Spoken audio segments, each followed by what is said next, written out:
আসসালামু আলাইকুম। আশা করছি সবাই ভালো আছেন। আলহামদুলিল্লাহ আমরা বেশ ভালো আছি। নতুন আরও একটি ভিডিও নিয়ে আসলাম। আশা করছি শুরু থেকে শেষ পর্যন্ত দেখবেন, ভালো লাগবে। আর যদি ভালো লাগে লাইক কমেন্ট শেয়ার করে দিবেন, সেই সাথে সাবস্ক্রাইব করে আমার পাশে থাকবেন। এই তো দেখতেই পাচ্ছেন কাজকর্ম শুরু করে দিয়েছি। তবে এরও আগে কিন্তু আমি আশিপাশি বেশ কিছু কাজকর্ম সেরে নিয়েছি। তারপরেই কিন্তু মরিচের বোট ফেলতে চলে এসেছি। ফ্রিজ থেকে যখন মরিচের বোট নামালাম তখন দেখি অনেকগুলো টমেটো নষ্ট হয়ে যাচ্ছে। তাই ভাবলাম আজকে টমেটোগুলো নামিয়ে একটু চাটনি রান্না করে ফেলি। আর বেশ কিছু টমেটো আমি বুয়াকে দিয়ে দেব। আর এই টমেটোগুলো হলো আমাদের বাড়ি থেকে এনেছিল, মানে দেশে থেকে। তো যখন এনেছে তখন তো বুয়াকে দিয়েইছি। আর এখন যেহেতু নষ্ট হয়ে যাচ্ছে তাই ভাবলাম নষ্ট হওয়ার আগে খালাকে কিছু দিয়ে দিই আর আমি কিছু রান্না করে খেয়ে ফেলি। এই তো দেখতে পাচ্ছেন আমি কিন্তু খুব সুন্দর করে টমেটোগুলো কেটে নিচ্ছি। তবে টমেটো দিয়ে আমি হলো আজকে একটা চাটনি রান্না করব। টমেটো কিন্তু প্রায় শেষ মুহূর্তে, কিন্তু এখনও পর্যন্ত টমেটোর চাটনি খাওয়া হয়নি। তাই ভাবলাম আজকে একটু চাটনি রান্না করি। তবে রোজার মাস মানে উল্টাপাল্টা রান্না করলে কিন্তু খাওয়াও হয় না। তারপরেও কি আর করার, যেহেতু মনে চেয়েছে রোজা রেখে তারপরে রান্না করা শুরু করে দিলাম। এমনিতে ছেলেদের জন্য কিন্তু এই চাটনি এবং বিভিন্ন রকম এই ধরনের রান্নাবান্না কিন্তু ছেলেরা মোটেও খাবে না। আর ছেলেরা যেহেতু রোজা থাকে তাদের জন্য তো একটু ভালো মন্দ রান্না করতেই হয়। আর আমি হলো বেশ কিছু রান্না আগে করা আছে, যেমন গরুর মাংস রান্না করা আছে, সেহেতু কিন্তু অল্প রান্না করলেই হয়ে যাবে। তো এখানে আমি হলো চাটনিটা বসিয়ে দিলাম কাঁচামরিচ, পেঁয়াজ আর রসুন দিয়ে। সেই সাথে সামান্য একটু হলুদের গুঁড়া, মরিচের গুঁড়া আর ধনিয়ার গুঁড়া দিয়ে দিলাম। লবণ দিয়ে আমি বসিয়ে দিয়ে তারপরে আবার চলে আসলাম হলো ডাইনিংয়ে। আর রান্নাঘরে যেহেতু স্পেস নেই সে কারণে আমি কিন্তু ডাইনিং টেবিলেই কাটাকাটিটা বেশি করার চেষ্টা করি। তো যাই হোক, এখানে দেখতেই পাচ্ছেন শসা খিরাই কেটে নিচ্ছি। আর অনেকে বলেন যে আসলে রোজার মাসে কাজ কম, বা অনেক কাজকর্ম সেরে রেখেছেন, অনেক কাজকর্ম আগিয়ে রেখেছেন। তো আমার মনে হয় না যে কোনো কাজে আসে সেগুলো। কাজ কিন্তু সেই একই পরিমাণ এবং বাড়তিই থাকে। দিনের বেলাতে যতই খাওয়া দাওয়া কম থাকুক না কেন, কাজ কিন্তু আমরা যারা মহিলা বা মেয়ে মানুষ তারা কিন্তু দিনের বেলাতে অবসর বসে থাকতে পারি না। আমরা কিন্তু খুঁটিয়ে খাটিয়ে উপরে নিচে এবং যত চিপা চাপা আছে খাটের নিচ বা ধরেন বারান্দার পিছনে আগে যেখানে যত ময়লা আছে আমরা কিন্তু দিনের বেলাতে সেই কাজগুলো করে থাকি। আর রাতের বেলাতে তো খাওয়া দাওয়ার ঝামেলা, সেই কাজগুলো থাকেই।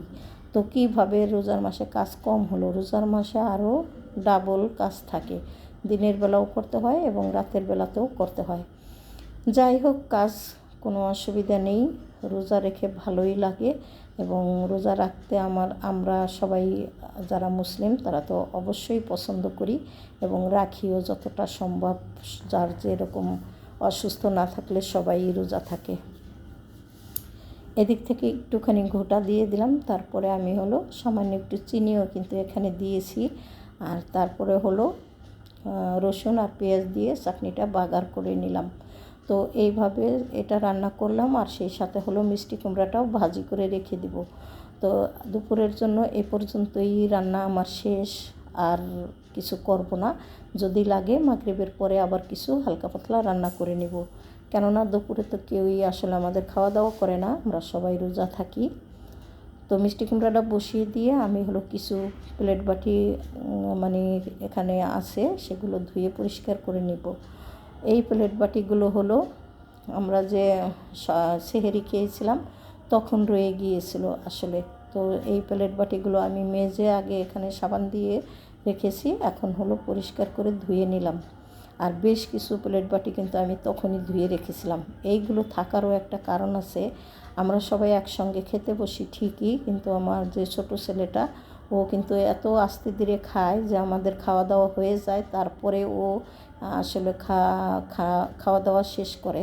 তো তখন আমি যখন একেবারে উঁচু করে চলে আসি তারপরে হলো এই প্লেট বাটিগুলো আমি ওইখানে নিয়ে রেখে দিই, তখন আর হাতটা ভিজাই না। যাই হোক, সেই প্লেট বাটিগুলো ধুয়ে রেখে এই যে দেখতেই পাচ্ছেন মিষ্টি কুমড়াটা প্রায় হয়ে আসছে। তো মিষ্টি কুমড়াটা হয়ে গেলে আমি হলো নামিয়ে নেব। আর পাশাপাশি আজকে আরও কিছু একটু কাজও করব, সেগুলো অফ ক্যামেরাতে করব, তো সেগুলো আর আপনাদের সাথে শেয়ার করব না। এখানে রোজার আগে কিন্তু চিড়া এনেছিল, সেই চিড়াগুলো আমি ওইভাবেই রেখে দিয়েছিলাম। আর অনেকগুলো রোজা কিন্তু মোটামুটি চলে গিয়েছে, এই পর্যন্ত আসলে চিড়া খাওয়াই হলো না। তবে ঝেড়ে পরিষ্কার করে আজকে রেখে দেব, আজকেও কিন্তু চিড়া খাওয়ার সুযোগ হবে না আমাদের। আর আমিও চিড়া আসলে ওইভাবে খাবো না, কেননা আমার দই ছাড়া চিড়া খেতে মোটেও ভালো লাগে না। আর আমাদের বাসায় হলো এখন দই নাই, দইটা আনতে হবে, তারপরে হলো চিড়া খাওয়াবো। তো যাই হোক, আমার সাহেব আবার পছন্দ করে হলো আখের গুড়ের শরবত। তো এখানে আসলে অনেকগুলো আখের গুঁড়ো এনে রেখেছে, সেগুলোও আমি কেটে ঝুরি ঝুরি করে রেখে দেব। আর আস্ত থাকলে কিন্তু যখন তখন নিয়ে শরবতটা আসলে তৈরি করা যায় না, সেই হিসাবে আজকে একেবারে সুন্দর করে প্রসেস করে রাখবো, তারপরে আসলে সুযোগ সুবিধা মতো চিড়া এবং আখের গুড়ের শরবত আমরা খাবো। তবে আখের গুড়ের শরবত আমি এবং আমার ছেলেরা কেউ কিন্তু পছন্দ করি না, যেহেতু আমার কর্তা সাহেবের পছন্দ, তো মাঝে মধ্যে তো একটু আধটু খেতেই হবে। তো যাই হোক, দেখা যাক কোন দিন খাই, আপনাদের সাথে সবই শেয়ার করব।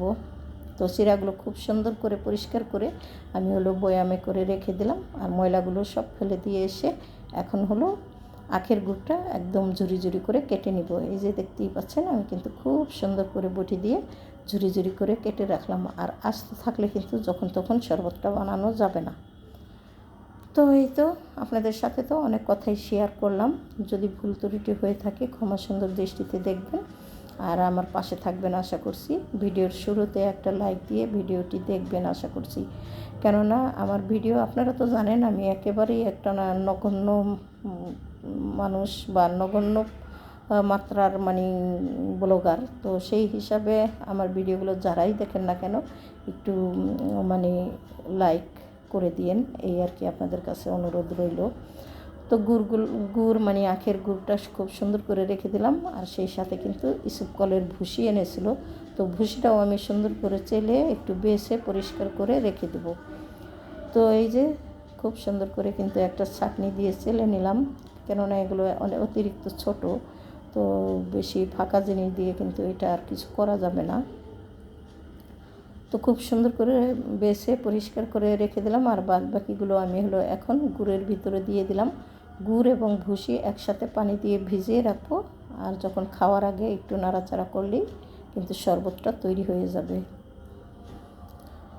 তো এরই মধ্যে কিন্তু আমাদের ইফতার করা হয়ে গেছে, এবং সেই প্লেট বাটিগুলো ধুয়ে কিন্তু আমি পরিষ্কার করে নিয়েছি, সেগুলো আর আপনাদের সাথে শেয়ার করতে পারিনি, কেননা আমি একটু উল্টাপাল্টা কাজ করলে আমার কাজের আসলে মুড নষ্ট হয়ে যায়। আমি আসলে আপনাদেরকে বুঝাইতে কতটা পারছি বা পারি নাই আমি জানি না।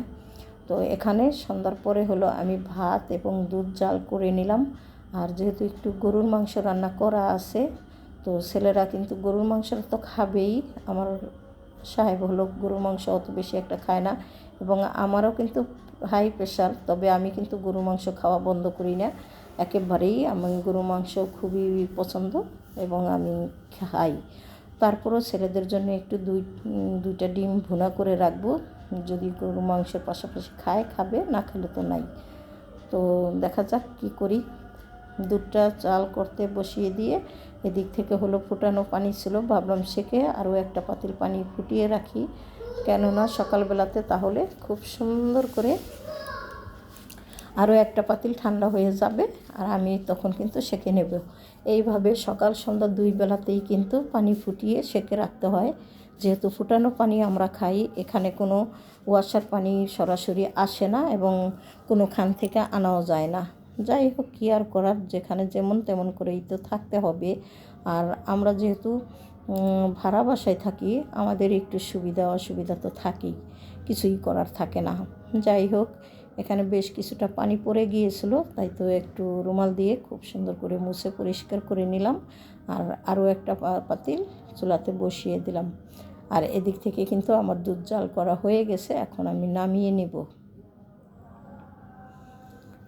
নামিয়ে নেওয়ার পরে মনে হলো যেন আসলে এই দুটো ডিম ভুনা করে রাখি, তাহলে হয়তো সুবিধা হয়। তো ডিম সিদ্ধ করা শুধু দেখাইলাম, আমি কিন্তু অফ ক্যামেরাতে ভুনা করে নিয়েছি। আর ইফতার করতে আসার সময় কিছু টুকটাক বাজার এনেছে, সেগুলো আপনাদের সাথে একটু শেয়ার করব। এই যে দেখতেই পাচ্ছেন পেঁপে এনেছে, সেই সাথে কতগুলো প্যাকেট কি বলে ওগুলাকে জানি না আমি, আর হলো সাবান। তো সাবানগুলো আমি সবসময় একটা ডিব্বার ভিতরে এভাবে রেখে দিই, যখন খুশি তখন নিয়ে নিই। আর এখানে এনেছে ভেন্ডি, আর এনেছে হলো শসা। তো আর হলো এই শসাগুলো, এবং কোনো কিছুই তো আর আজকে খাওয়া লাগবে না, আগামীকালকের জন্য। তো আপনাদের কাছ থেকে বিদায় নিয়ে নিলাম, আল্লাহ হাফেজ।